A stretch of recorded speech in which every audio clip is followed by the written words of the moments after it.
जी अस्सलाम वालेकुम जी। साडे कोल मरीज आया सी, जुबान दा भी मसला सी, नाल सैड दा भी फाले सी। अल्लाह पाक ने बहुत करम कीता, इक्को हफ्ता वाले दवाई खाधी।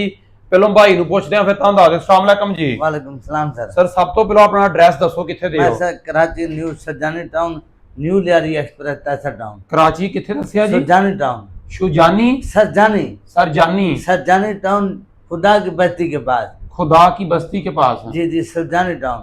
सुजानी टाउन, ये ठीक अल्लाह हो। का बड़ा करम है सर, मैं बोल भी रहा हूँ अभी। अच्छा मुझे ये बताएं कि अभी जो एक हफ्ता मसला आपको कब से था फालिज ये का? 2 सर साल से सर। 2 साल से मसला जी। था।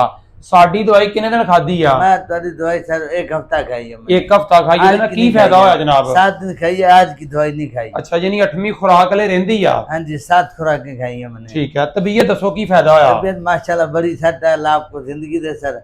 ये साइड पे मैं सो नहीं पाता था, ठीक है, सो भी रहा हूँ। और ये आवाज मेरी चली गई थी, मैं बोलता था किसी को समझ नहीं आती थी। पिछली बारी जो भाई है भाई गल करते सी, इन्हां दी समझ नहीं सी होंदी। अज माशाल्लाह मुकम्मल समझ आ रही है, अल्हम्दुलिल्लाह। दिल से जो है ना, मैं दिल से मैं बड़ा राजी हूँ कि मेरी जानवर आवाज वापस आ गई है। चले माशाल्लाह जी माशाल्लाह। बाजू पर करें, हाँ ठीक है, बाजू भी माशाल्लाह इतना ऊपर जाने लग पड़ा है। ये उंगलियां जो है ना इकट्ठी थी पहले ऐसे, ठीक है, अब खुल गई है माशाल्लाह। ठीक हो गया। उंगलियां पहलों भाई दी मुठ बिल्कुल इंज सीगी, माशाल्लाह खुल गई।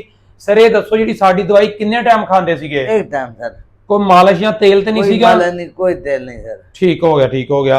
जिन्ना मर्जी पुराने तो पुराना मसला होवे, जिन्ना मर्जी उम्र का तकाजा होवे, अल्हम्दुलिल्लाह अगर मसले नूं समझ के दवाई दी है, अल्लाह दी जात पाक करम ही करम कर देंदी। बहुत शुक्रिया, थैंक यू, अस्सलाम वालेकुम जी।